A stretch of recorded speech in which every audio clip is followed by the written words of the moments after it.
우리 같이 한번 얼굴 한번 보실까요? 예, 말은 못하지만 마스크 써서 그래도 사랑의 표시로 사랑합니다, 축복합니다, 잘 오셨습니다 이렇게 한번 인사할까요?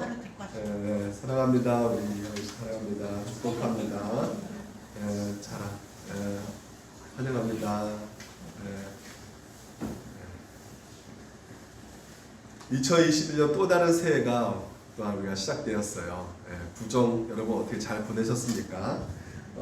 저도 이렇게 5인 집합금지로 인해서 가보지 못하고 서울에 친지들에게 연락을 취했는데요.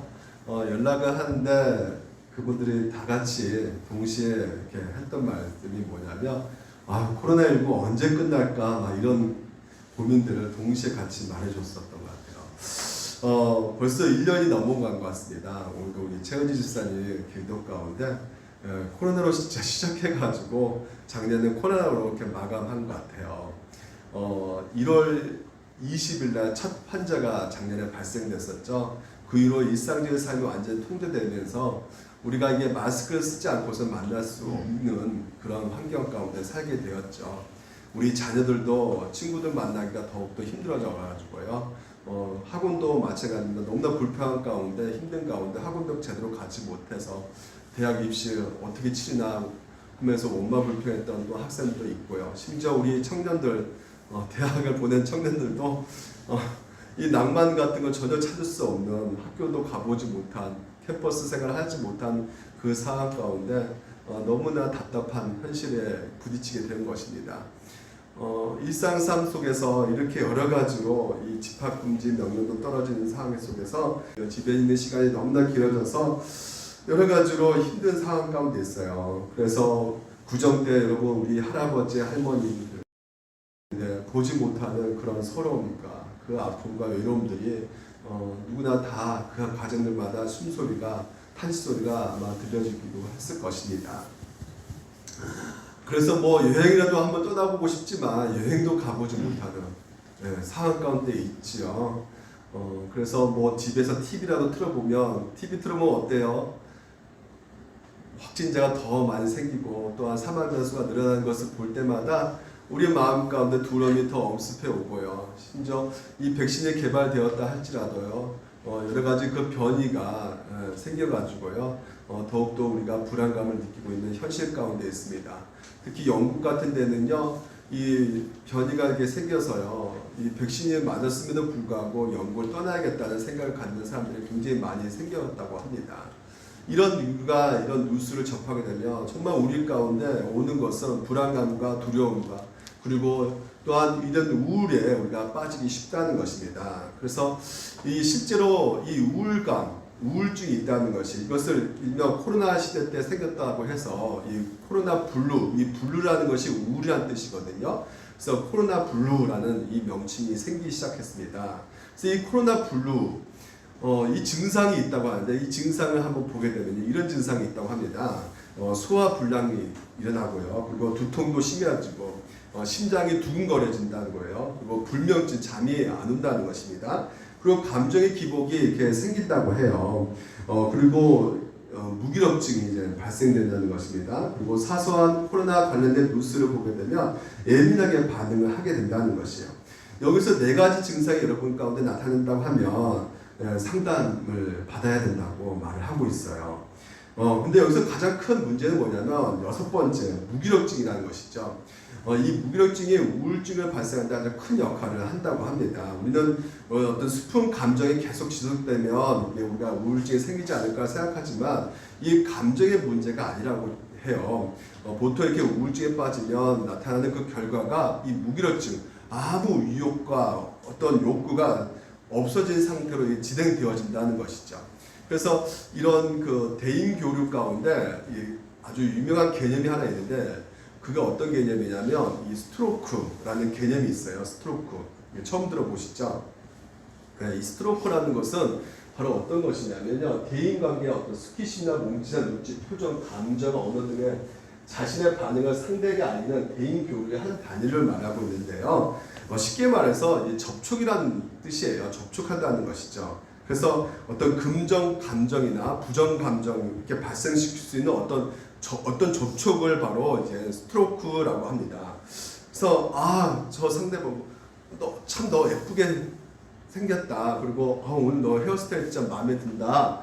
이렇게 말하면 상대방의 그 자존감이 좀 높여주잖아요. 칭찬 듣게 되면 기분이 좋아지고 이런 모든 것들이 바로 이 스트로크라고 해요.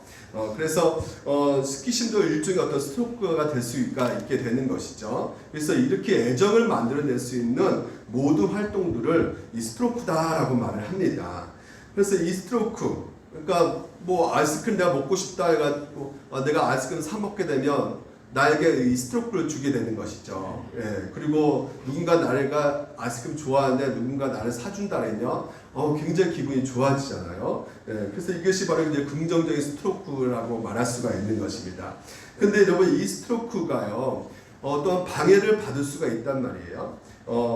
이게 어떤 것이냐면 이 금지 명령이라는 것이 있는데 이 금지 명령이라는 것은 무엇이냐면 보통 이렇게 부모가 자녀들에게 우리 다현이에게 너 이거 하지마 막 할 때 굉장히 그 마음 가운데 억압과 이제 눌림이 오게 되는 것이죠. 근데 이런 금지 명령이요 물론 여러분 반드시 다 안 좋은 것은 아닙니다. 좋은 것도 있어요. 하지만 아주 나쁜 금지 명령이 있다는 것이죠. 이것은 우리 가운데 우리 존재를 완전히 부정케 만든다는 것이에요. 어떤 것이냐면 야 너 쓸모없는 인간이야. 너는 싹데없어. 너는 왜 태어났니? 너는 다리 밑에 주워 왔어. 막 이런 말도 있지 않습니까?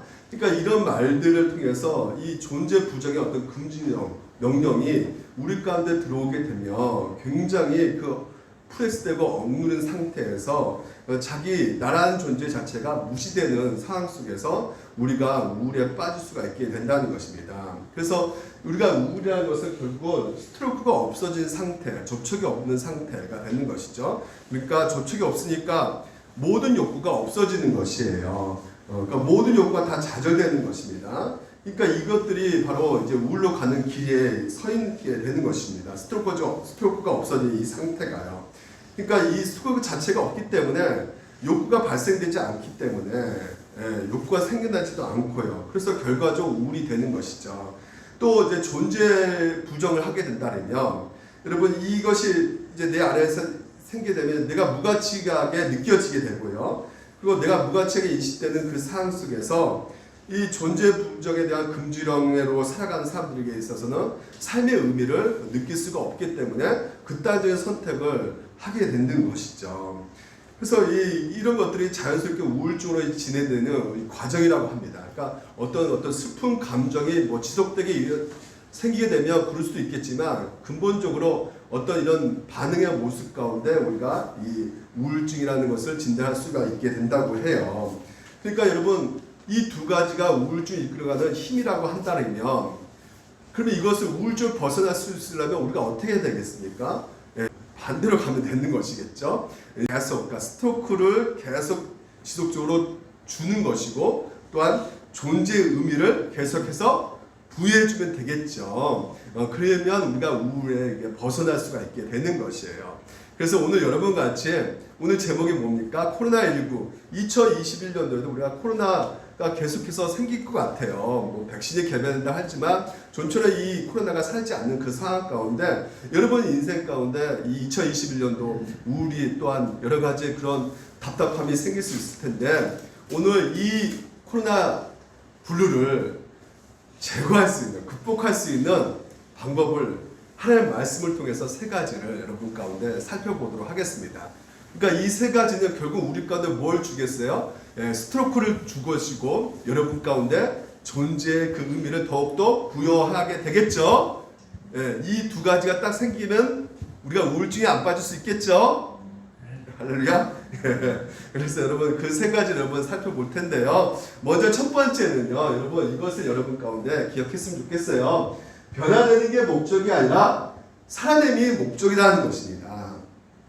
요즘에 많은 사람들이 세상은 절대 변하지 않아. 있어요. 세상 어떻게 변할까 이런 말들을 많이 하지 않습니까? 근데 그 말 속에는요, 사람들이 절대 변하지 않아 그런 말도 포함되는 것 같고요. 또 어떻게 저한테 말하면요, 저는 또 교회가 어떻게 이 세상을 변하게 할 수 있을까라는 변하지 않을 것 같다는 생각을 들게 된다는 것이죠. 그러니까 이 변한다는 것은 굉장히 회의적인 느낌이 들 수밖에 없는 우리 지금 이제 삶을 우리가 살아가고 있는 것 같아요. 며칠 전에 제가 아는 목사님께서 저한테 이렇게 물어봤어요. 목사님, 어떻게 해야지 성숙한 신자를 만들 수가 있어요? 이렇게 물어봤어요. 근데 저는요, 성숙한 신자? 물어볼 걸 나한테 물어봐. 나도 성숙하지 못하는데 누가 어떻게 성숙한 신자를 내가 만들 수가 있겠어? 이렇게 말하고 싶지만 좀 잘난 척하기 위해서 또 성화에 대해서 얘기해보고 이렇게 좀 신학적 용어를 쓰면서 얘기했는데 그분이 그렇게 물어본 의도는 무엇이었냐면 그냥 목회가 너무 힘들다는 것이었는데 그것을 내가 간파를 못하고 내 나름대로 아주 그냥 딱딱한 그런 신학적 용어를 사용하면서 지루하게 의미 없는 대답을 했던 것 같아요. 그러니까 사람들이 변합니까? 이 말은 정말 저는 이렇게 너무나 변하지 않는 이 세상 가운데 너무나 힘듭니다. 목회도 너무나 지쳐 있어요. 이런 말인데 그런 상황 속에서 제가 그렇죠. 너무 힘들죠. 너무 답답할 것 같아요. 목회 정말 힘들 것 같아요. 하면서 같이 서로 유려해주고 공감해줘야 되는 것이 바로 그분이 기대했던 대답일 거라는 생각이 들었던 것이에요. 근데 이런 심정이요, 이 바벨론 포로로 잡혀가 있던 유대인들에게도 이스라엘 백성들에게도 동일하게 나타났다는 것이죠. 오늘 본문을 우리가 읽었지만요, 이 5장의 내용을 보게 되면 그 당시에 우리가 지금 과거에서 삶에 있어서 보게 되면 지금 현재 하나님의 능력이 이제 벨사살 왕도 이렇게 물리치고 능력이 나타나고 있구나, 하나님의 그 능력이 보여주고 있구나라는 생각이 들 수도 있겠지만요, 무엇보다도 그 당시 현재 있었던 이스라엘 백성들의 입장에서 생각해 보게 되면 굉장히 이 달라지지 않는 세상 가운데 답답함을 느꼈을 것이라는 생각을 해보게 된다는 것입니다. 그러니까 바벨론 포로 생활을 하고 있잖아요, 이스라엘 백성들이요. 굉장히 그 고통 가운데 있습니다. 외국 땅에 정착해 있는 것도 힘들지만 그들의 포로 가운데서 고생하고 있는 것은 더 힘들 수밖에 없는 상황 가운데 있는 것입니다. 근데 무엇보다도 이 느부갓네살 왕은요, 굉장히 이스라엘 백성들에게 폭력적으로 진압을 했었어요. 그래서 바벨론 그 엄청난 성을 짓는데도 그 많은 노동력으로 지금 이제 이스라엘 백성을 동원했기 때문에 굉장히 이스라엘 백성들이 그 폭력과 핍박 앞에서 지쳐있고 힘든 그 상황 가운데 있었던 것이죠. 그래서 하나님께서는 여러 번 기적을 통해서 이 바벨론 왕, 바로 이 느부갓네살에게 우리가 지금까지 살펴보았지만 꿈을 통해서도 기적을 보여줬고, 오늘 같은 경우는 이제는 벽에다가 글씨를 이렇게 쓰는 것으로 하나님께서는 그 기적을 나타냈음에도 불구하고 이 좀처럼 지금 현재 이 느부갓네살 왕 그리고 그 아들 벨사살 왕은요, 전혀 이렇게 움직이지 않고 있는, 달라지지 않고 있는 그 현실을 보게 되는 것입니다.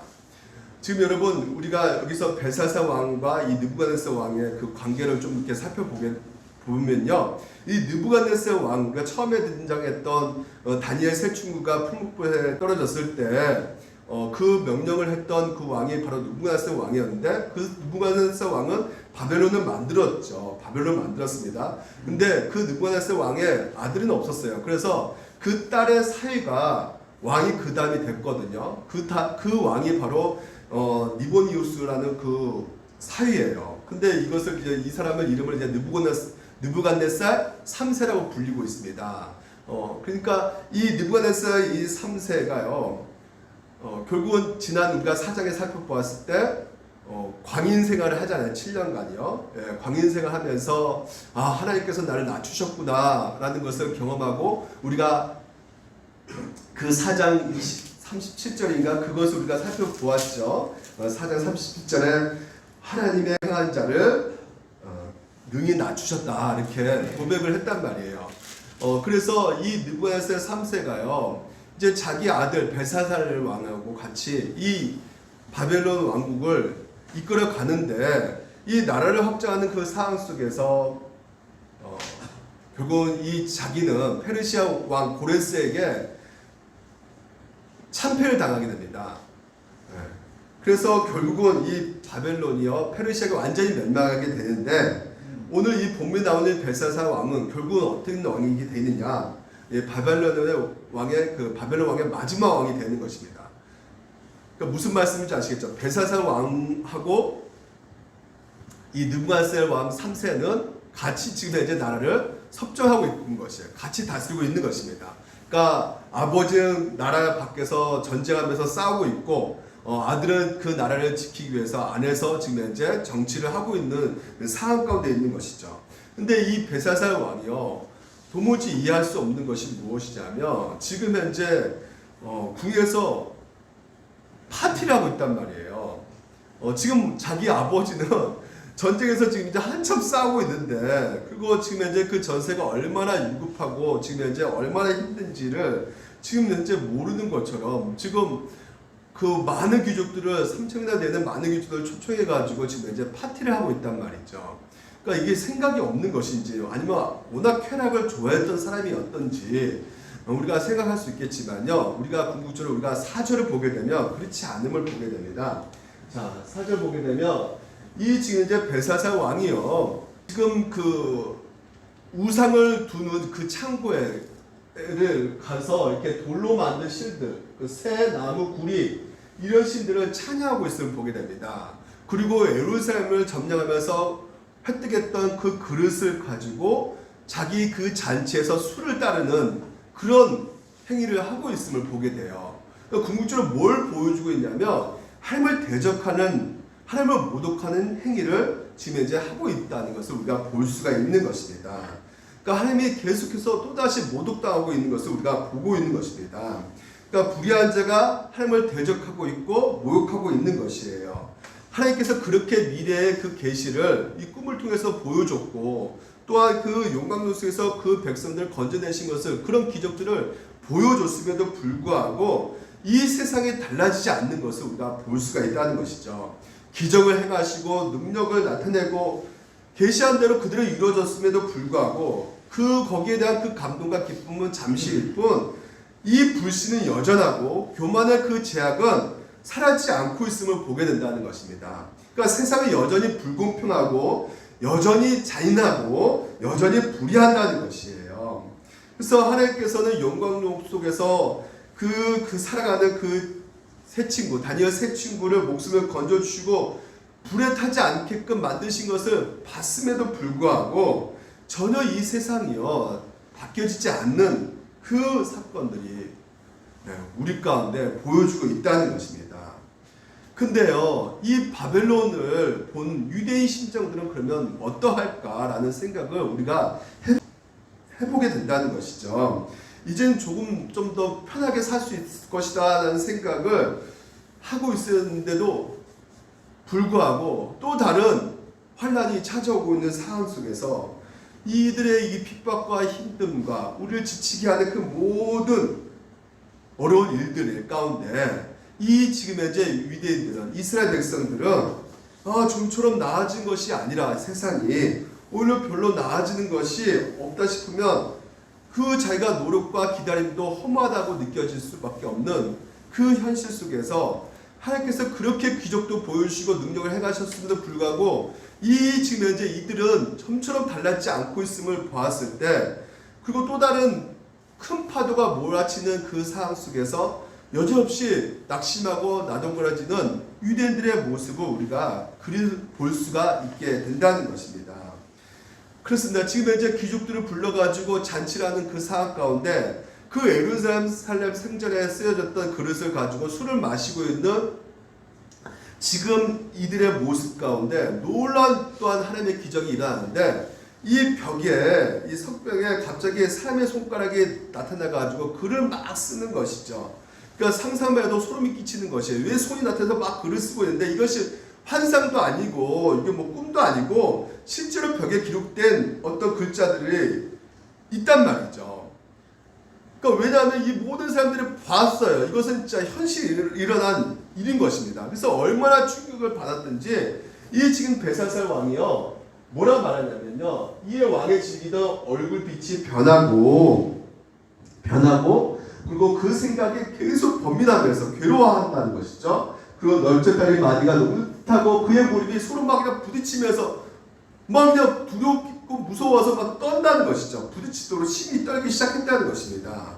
그러니까 사상이 되어서 벌보면 떠는 것이에요. 그러니까 인류 역사상 이런 일은 이전에도 없었고 앞으로도 없는 놀라운 일들이 지금 현재 벌어졌다는 것이죠. 그런데 여러분에게 묻고 싶습니다. 과연 이렇게 놀라운 기적과 이적들이 벌어졌음에도 불구하고 어떻게요? 사람이 변했습니까? 네. 벨사살의 왕이 보여줬던 것은 그 진짜 기적들을 봤음에도 불구하고 이 세상이 과연 바뀌어졌을까라는 생각을 우리가 해보게 된다는 것이죠. 저도 굉장히 이 현실 가운데 같은 생각을 하게 됩니다. 답답하죠. 여러분도 그렇지 않습니까? 이런 정말 밋밋하고 아리송한 설교를 들으면서 그래도 하나님의 도움 없이는 우리가 안 되지 하면서 생각하면서도 일상적인 삶을 우리가 바라보게 되면 계속해서 이런 삶이 계속 반복되어진 현실 속에서 정말 이렇게 우리가 어떻게 이렇게 살아갈 수 있을까? 또 다른 어떤 또 특별한 것이 없을까라는 생각 가운데 또 다른 체험을 한번 체험해 볼까?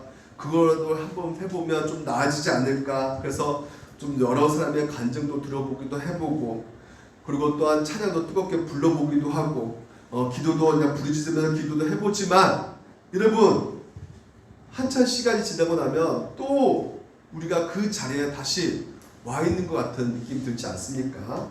아무리 애를 쓰고 아무리 노력하고 변하려고 하면 할수록 오히려 더 큰 좌절을 경험하게 되는 것이 저와 여러분인 것 같아요. 그래서 변화되지 않는 이 세상 가운데 여러분 우리가 어떻게 할 수 있을까라는 생각을 해보게 된다는 것이죠. 여러분 2007년도 6월 달에 이 뺑소니 차에 치여가지고요. 갑작스레 하반신 마비가 되어버린 그 다니엘 맥키치라는 분이 쓴 글이 있어요. 그러니까 이분이 이제 하반신 마비돼가지고 수술을 받아가지고요. 물리치료 끝없이 받았지만요. 나빠지지 않도록 하기 위한 것이지 결코 좀처럼 자기 몸이 나아지지 않는 것을 보게 되는 것입니다. 그래서 너무나 답답하고 너무나 억울하고 자기 잘못한 것이 없는데 그냥 뺑소니 차에 치여가지고 하반신 마비됐으니까 그래서 그래도 자기 손은 이렇게 움직이니까 그래도 긍정적으로 한번 내가 살아봐야겠다 생각은 해보지만요. 여전히 좀처럼 나아지지 않는 그 몸, 갈수록 시간이 흘러가면 더 아파오는 이 몸을 보면서 이분이 이렇게 고백을 하게 되는 것이에요. 어떤 고백이냐? 하나님은 나의 고통을 해결해 주지 않았습니다. 하지만 하나님은 내게 애통할 법을 가르쳐 주었다고 이렇게 고백을 했습니다. 그러니까 그의 애통이 하나님을 더 가까이 만나게 되었다는 것이에요. 그래서 이분이 2008년도에 그 애통한 그 마음에 쓴 글이 여러분과 저하고 같은 심정으로 쓰여진 글이라는 생각이 들어가지고요. 잠깐만 제가 읽어드리면요. 오 나의 하나님 왜 나에게 보이기를 지체하십니까? 고통이 닥쳤을 때 내가 부르짖어 회복을 구했습니다. 하지만 아무것도 의미 있는 그 어떤 일도 내게 일어나지 않았습니다. 고통, 고난, 끝없는 시련, 끝나지 않는 이야기가 나를 지치게 만듭니다. 언제나 이 구름이 거칠까요? 언제나 이 밤이 멈출까요? 언제나 이 긴 터널 끝이 보일까요? 주님 언제쯤 제게 미소를 다시 보여주시겠습니까? 제가 할 수 있는 것은 아무것도 없습니다. 이렇게 이분이 고백을 했어요. 그러니까 하반신 마비로 평생을 살아가는 그가 어느 때는 용기를 좀 내어가지고 살아야겠다 싶었지만 또 자고 일어나면 그 용기가 이슬처럼 사라져 버리고요.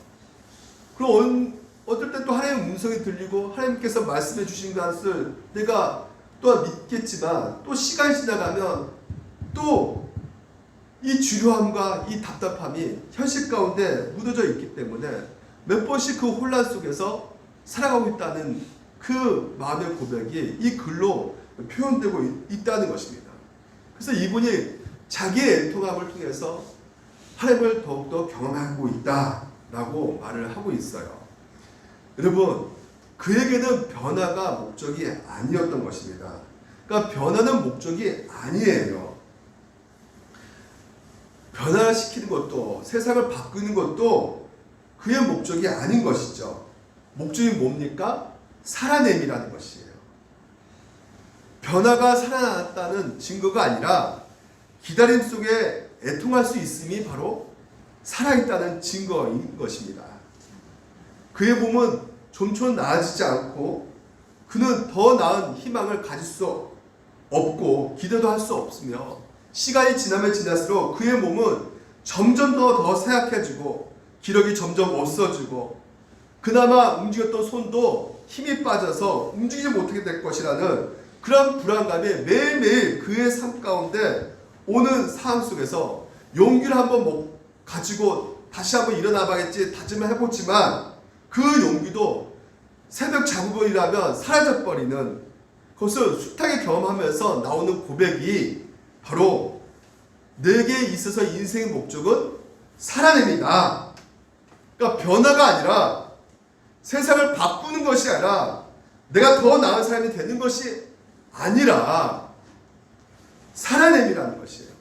그러니까 성숙은 반드시 여러분 가운데 무엇을 요구한다고 생각하죠. 하지만 성숙은 반복되는 행위이지 더 나아지는 단계는 아닌 것입니다. 성숙은 우리가 더 나아지는 단계에 이르는 것이 아니라 매일매일 반복되는 그 행위가 바로 성숙이란 말이죠. 그러니까 변화는 언제 일어나느냐? 예수님이 다시 오실 때, 새하늘과 새 땅에 임할 때 그때 변화가 일어나는 것이에요. 그러니까 그때까지 우리는 우리의 사명은, 우리의 목적은 살아내는 것이에요. 아멘? 살아내는 것입니다. 연세가 높으신 어른들이 하루하루 살면서 몸이 나아진 것도 아니고 정신이 더 밝아진 것도 아니고 시간이 지나면 지날수록 오히려 죽음이 더 가까워지는 것 같지만 이러한 상황 속에서 뭘 바꿀 수 있을까?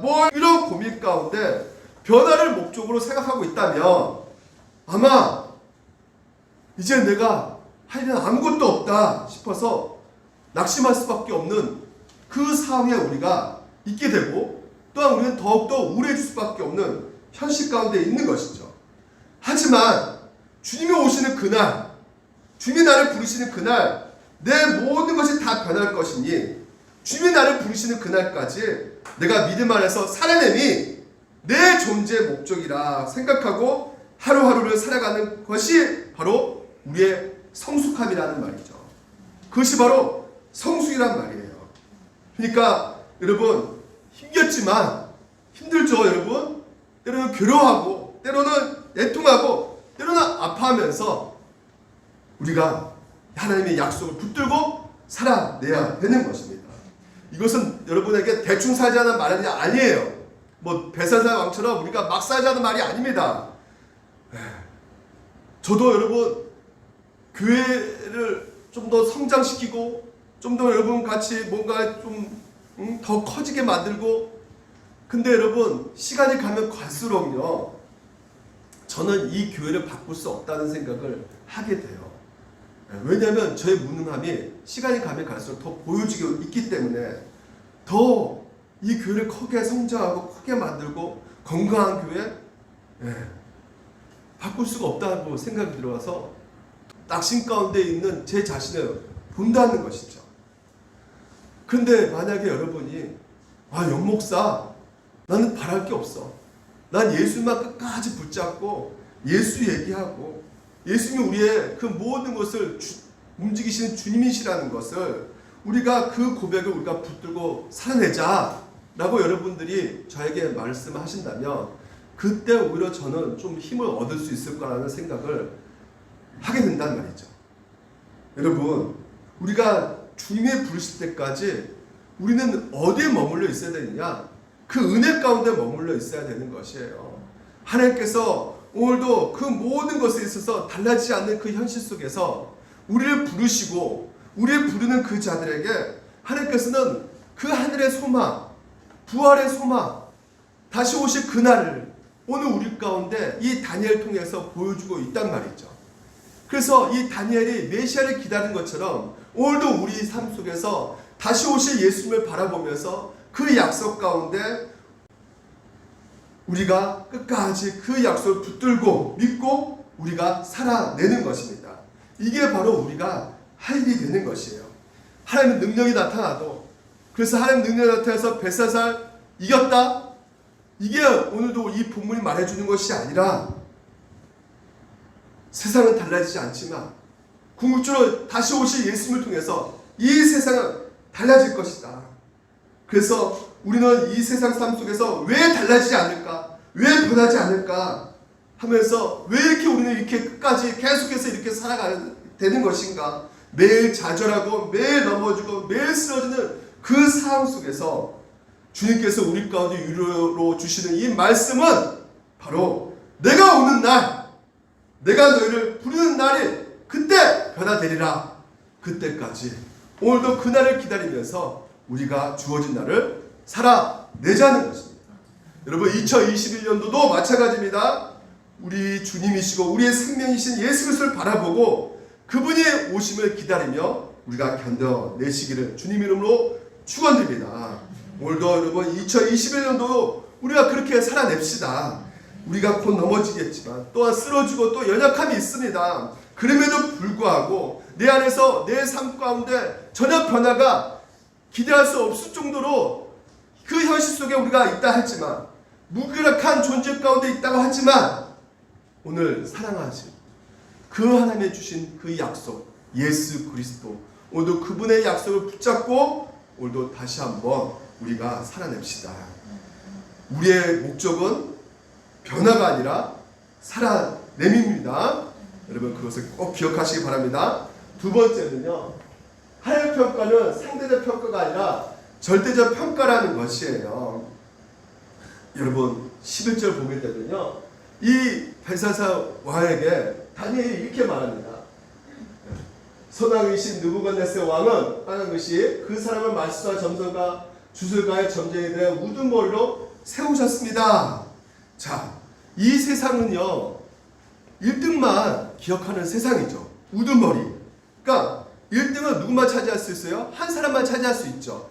우리가 중요한 시합을 보게 되면 축구 같은 경우도 국가대표 같은 월드컵 같은 경우 보게 되면 1등이 같이 두 팀 없어요. 끝까지 승부차기까지 가면서 승부를 결정냅니다. 1등이 꼭 있어야 되는 것이요. 왜냐하면 1등의 안에 진정한 가치와 의미가 살아남기 때문에 1등을 이 세상은 누구나 추구하고 있단 말이죠. 경제, 문화, 교육 모든 방면에서 수없이 많은 사람들이 1등을 목표로 살아가고 있단 말이죠. 오직 1등만이 세상의 가치와 의미를 두고 있기 때문에 그렇습니다. 근데 이것은 세상이란 말이죠. 하지만 교회나 그리스도인이라고 해서 여러분 예외는 아닌 것 같아요. 교회와 그리스도인들마저도 하얀 말씀이 아니라 이 세상의 경제 원리, 그 마케팅 기법에 의해서 그리스도인들조차도 세상의 가치와 의미를 1등에 두고 있단 말이에요. 근데 이것이 과연 성경적인 생각인가? 우리가 바울을 보게 되면요, 바울의 말씀에 이렇게 말하고 있어요. 8절을 보면 이제 후르는 날을 위하여 의의 면류관이 예비되었으므로, 의의 면류관은 왕관이거든요. 왕관을 누구만 써야 되는 것이에요? 몇 사람이 왕이 될 수가 있어요, 없어요? 왕은 한 사람만 쓸 수밖에 없습니다. 왕관은요. 근데 이 왕관이요, 그쵸, 이 바울이 1등만 내가 왕관을 쓰는 것이다. 나만. 다른 사람은 그들의 삶은 무의미하다. 이렇게 말한 것이 아니라 뭐라 말하면 끝에 보실까요? 내게만 아니라 주의 나타나심을 사모하는 모든 자기들아. 그러니까 예수님을 사모하면서 예수님을 쫓는 자들에게 모두 다가 누구든지 이 왕관을 쓸 수 있다는 것이에요. 그래서 여기서 우리가 볼 수 있는 것이 무엇입니까? 세상 사람의 평가와 하나님의 평가가 근본적인 차이가 있다는 것이에요. 세상 사람들의 평가는 언제든지 상대적인 평가란 말이죠. 그래서 세상에서는 1등자를 단 한 사람만 차지할 수가 있습니다.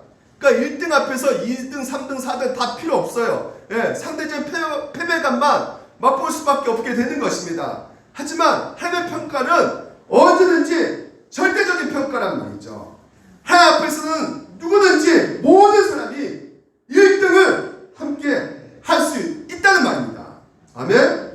그러니까 하나님 앞에서는 1등이 무의미한 것이에요. 왜 그랬습니까? 세상에서 상대적 평가에 의해서 단 한 사람만 1등을 차지할 수 있는 그 관점에서 본다면 수많은 사람이 동시에 1등을 차지한다고 한다면 그 1등이 세상 사람들 보기에는 가치가 없어 보일 수밖에 없게 되는 것이죠. 그러니까 하나님의 평가는 절대자이신 그 하나님께서 절대적인 평가, 그것이 사실이란 말이에요. 진리란 말이에요. 그래서 오늘도 우리 하나님 믿는 우리에게는 이게 바로 우리의 소망이 되는 것입니다. 비록 우리가 세상에서 내세울 것도 없고 이름도 없는 무명의 존재라 할지라도 우리는 모든 하나님 앞에서 다 같이 1등을 누릴 수 있는 존재라는 것을 여러분 믿으시기 바랍니다. 그래서 여러분 하나님의 평가는 상대적인 평가가 아니라 절대적인 평가다. 그것을 잘 보여주고 있는 것이 예수님 제자를 통해서 우리가 볼 수가 있습니다. 예수님 제자 중 여러분 이름 알려진 제자 많죠. 요한, 베드로. 근데 안드레 들어보셨어요? 네. 안드레 이름은 별로 들어본 적이 없는 것 같아요. 근데요, 이 안드레가 어떤 사람이었냐면요, 보십시오.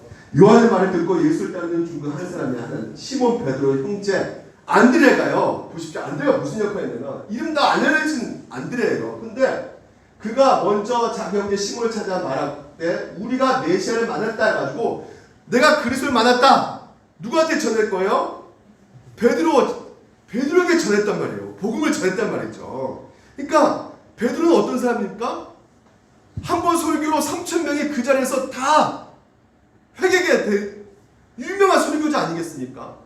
근데 안드레는요, 이 베드로처럼 설교자가 아니에요. 예? 그 베드로처럼 앞장서는 그런 성품의 소유자도 아닙니다. 그냥 안드레는요, 그냥 12제자 팀에 파묻혀가지고 그 존재가 드러나 보이지 않는 그런 밋밋한 사람이었어요. 하지만 여러분 잘 보십시오. 안드레가 없었다면 이 베드로가요, 예수님 모르는 사람도 베드로 하면 다 알잖아요. 그렇죠? 이 이름을 알고 있는 유명한 베드로가 존재할 수 있었을까요, 여러분? 없었단 말이죠. 그리고 그뿐만 아니라 오병이어 기적 아시죠? 오병이어 기적 때 예수님께서 제자들에게 이 5,000명 되는 먹을 것 좀 너희들이 주라 이렇게 말을 했어요. 그런데 뭐 돈이 있으니까 제자들이 돈도 땡짜 한 푼 없는데 이 5,000명 먹을 것을 주라고 말하니까 이 제자들은 아 이거 뭔 소리야 하면서 다 가만히 있는데 유독 안드레는요, 이 예수님의 말씀에 순종해가지고요, 아 거기에 무슨 뜻이 있겠지 하면서 말도 안 되지만 막 찾고 다녔어요. 근데 찾아보니까 진짜 어떤 아이가 물고기 2마리, 홀도 5개 갖고 있는 것이에요. 그래서 그것을 두고 그냥 무작정 하나님 말씀에 순종해서 갖고 갑니다. 뭔가 뜻이 있겠지. 그래서 뭐가 일어나는 것이에요? 오병이어 역사가 일어나는 것이에요. 사복음서에 동시에 말해주고 있는 것이 무엇이냐면 이 오병이어예요. 이 오병을 통해서 많은 사람들이 구원의 빛을 보게 되고요, 많은 사람들이 하나님이 우리 가운데 영적 양식을 주시는 분이라는 것을 믿게 되었다는 말이죠. 그러니까 이 놀라운 일들을 누굴 통해서 하나님께서 역사하신 것이에요?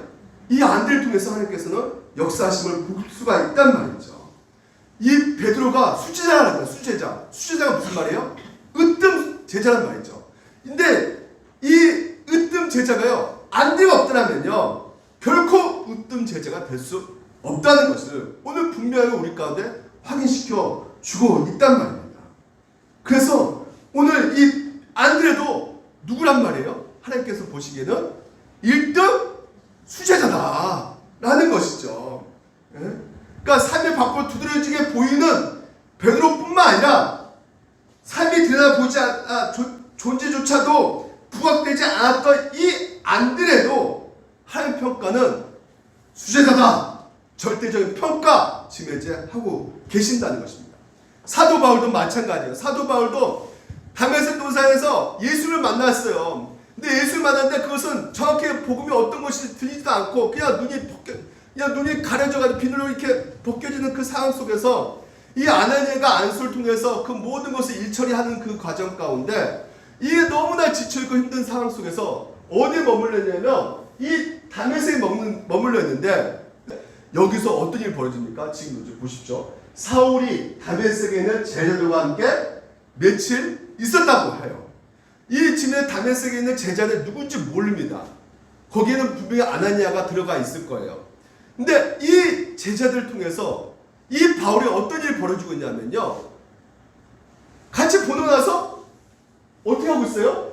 즉시로 각 해당에서 예수가 하나님의 아들이심을 전파하게 됐다는 것이에요. 그러면 지금 현재 며칠 동안 이 다메섹에 있는 제자들과 머물면서 무슨 일이 일어났을까? 무슨 일이 일어났을까요?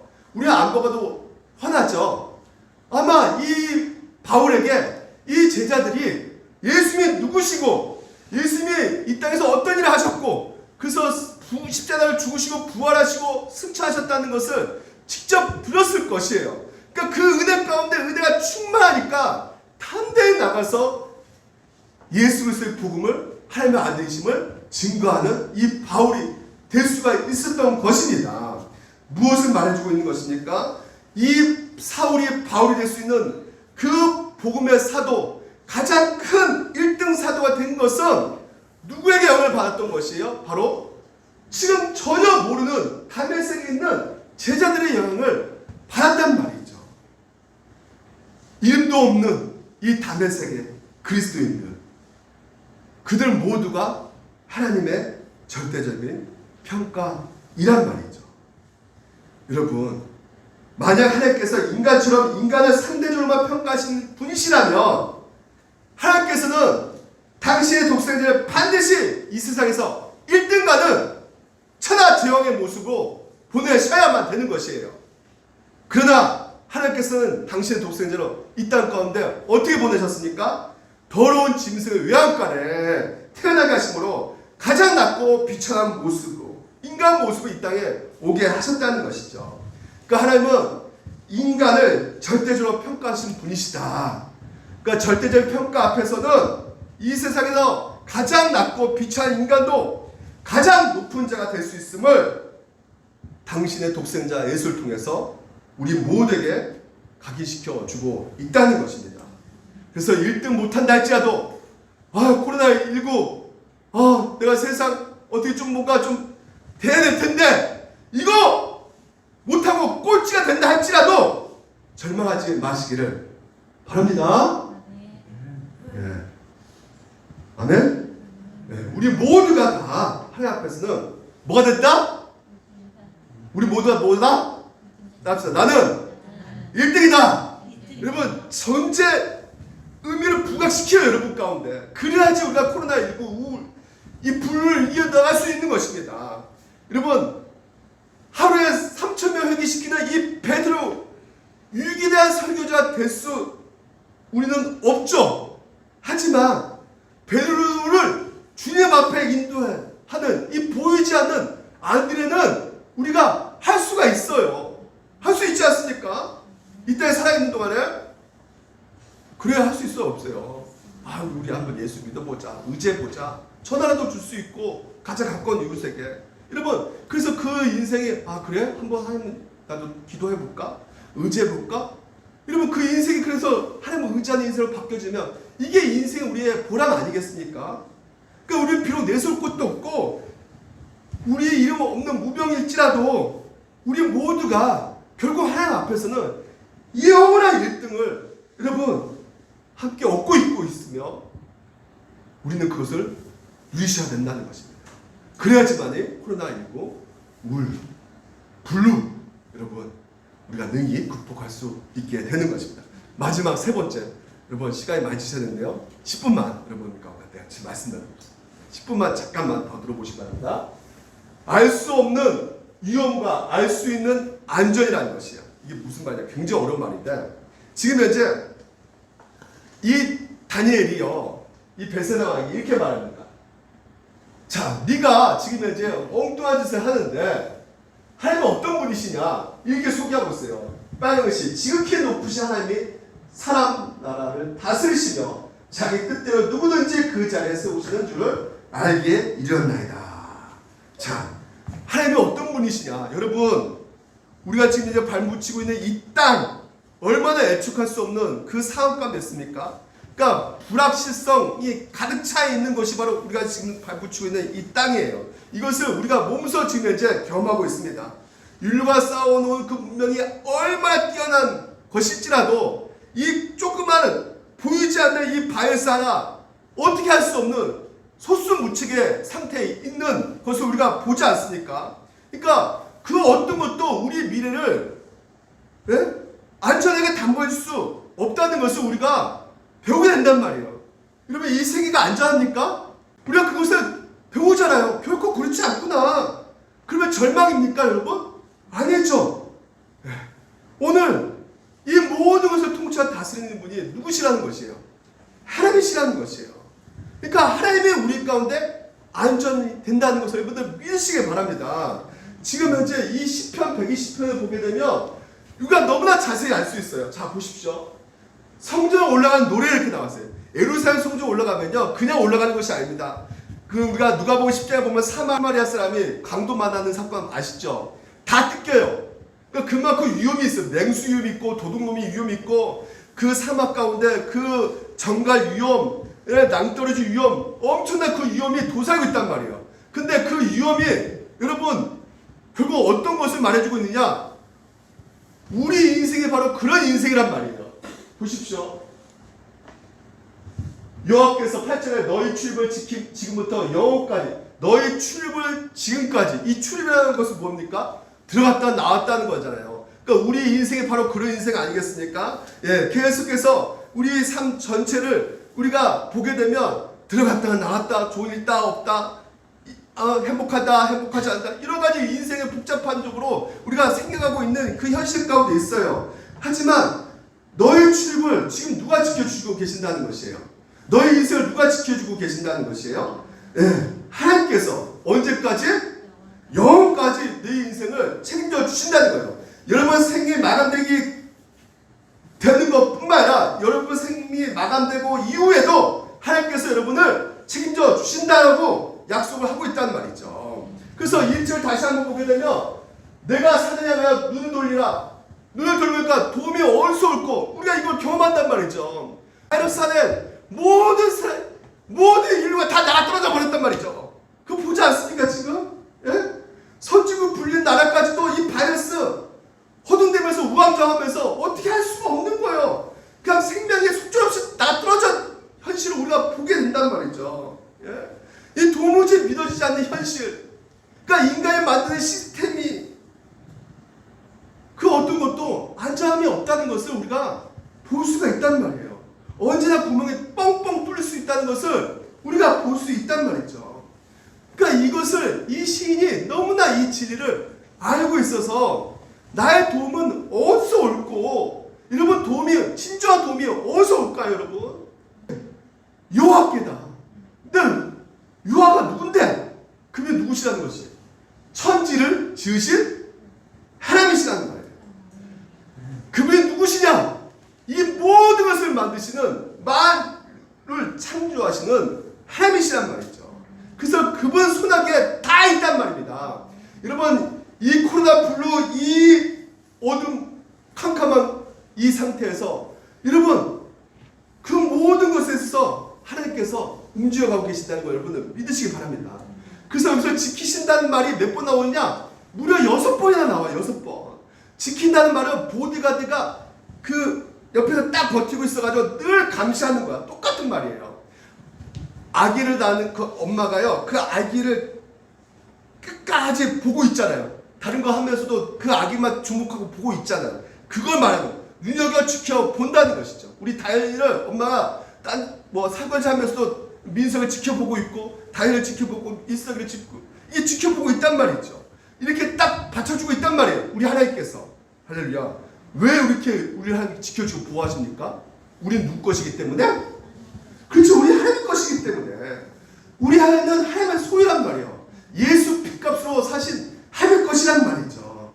그래서 여러분 이 말을 여러분이 가운데 듣기 좋은데 나 이거 믿을 수가 없어. 여러분 믿든 안 믿든 여러분 선택이지만 우리 기독교는 하지 않으신 하나님의 약속을 믿고 가는 종교라는 것을 믿으십니까? 네? 우리의 느낌과 어떤 감정, 뭐 어떤 환상 이런 것으로 기반을 하지 않단 말이에요. 우리의 기반은 분명히 성경에 주신 하나님의 말씀, 약속된 말씀 붙잡고 걸어가는 것이 바로 우리 신앙이란 말이죠. 그래서 이 121편 해석하는 유명한 주석가가 구약학자가 뭐라 말했냐면 이렇게 말했어요. 알 수 없는 유형과 알 수 있는 아까 제목 알 수 없는 유형 우리의 미래 예측할 수 없잖아요. 2021년도 여러분 어떤 일이 벌어질지 이것보다 더 상태가 심각하게 떨어질지 여러분 누가 압니까? 알아요? 몰라요? 알 수 없는 유형 가운데 있어요. 그렇죠? 근데 한 가지 분명히 알 수 있는 사실은 무엇입니까? 무엇이요? 그렇죠. 안전. 바로 누가 우리를 보호하고 계시냐? 하나님께서 우리를 보호하고 계신다는 것이에요. 여러분 그러면 목사님 우리는 안 좋은 일이 안 생긴 겁니까? 모든 문제들이 다 피해가 가는 겁니까? 네. 그 말을 하는 것이 아니라 그 어떤 일도 한 뜻 밖에서 일어나는 경우가 없다라는 것이에요. 모든 것이 하나님의 뜻, 하나님의 섭리 가운데 일어나는 것이다 라는 것입니다. 그래서 오늘 여러분 가운데 야고보서 분명히 말하고 있어요. 너희들이 여러 가지 시험을 만난다는 것이에요. 분명히 힘든 일이 여러분 가운데 2021년도도 생긴단 말이죠. 근데 이 시험이 힘들지 않는 시험 없어요. 에? 피하고 싶은 그 힘든 일도 있을 수 있을 것이에요. 하지만 실제로 오는 이 시험 가운데 성도들은 다르단 말이죠. 왜 그렇다고요? 하나님께서 여러분을 단단히 붙잡고 계시기 때문에. 그래서 뭐라 말합니까? 온전히 기쁘게 여겨라. 네. 결국 이 모든 시험 과정이 궁극적으로 너 한번 당해봐라 이게 아니라 뭐라고요? 밑에 인내를 온전히 이루어 너희가 온전한 구비하여 조금도 부족함이 없게 여러분을 거룩한 자로 세우시려고 하는 한 뜻 안에 일어나는 일이라는 것이죠. 그래서 오늘도 여러분이 바로 하나님의 자녀이기 때문에 반드시 우리는 그 길을 걸어가게 될 것입니다. 어떤 일이 여러분 인생 가운데 덮칠지 몰라요. 여러분 가정에 또한 교회에 어떤 일이 생길지 모릅니다. 모르지만 그 모든 것을 알고 계신 졸지도 않고 주무시다 우리 하나님은 너를 지키시니 이가 졸지 아니하신다는 것입니다. 여러분은 끝까지 지켜보고 계시고 끝까지 간섭하고 계시고 여러분 끝까지 보호자가 되고 계신다는 거. 여러분 이 한 가지만도 2021년도 충분히 우리가 견딜 수 있지 않습니까? 아멘? 네. 우리 더 이상 뭐 웅고론 가짜뉴스 알 필요도 없어요. 이것만 하시면 되는 거예요. 네? 뭐 그런 일 어떻게 생길 것이다 그런 거 중요하지 않아요. 하나님께서 우리 인생 가운데 보호자 되신다. 그래서 오늘 코로나 블루 우리가 세 가지. 첫 번째 뭐라고요? 목적은 변하는 것이 아니라 살아내는 것이다. 두 번째는 뭐라고요? 하나님의 평가는 상대적이지 않고 절대적이다. 모두가 1등이 될 수 있다. 세 번째는 뭡니까? 하나님께서는 오늘 우리 가운데 가장 최고의 안전이 되신다. 그러니까 이 세 가지를 믿으시고 이 코로나 우울 2021년도에 능히 극복하시는 여러분 되시기를 주님 이름으로 축원드립니다. 기도하겠습니다.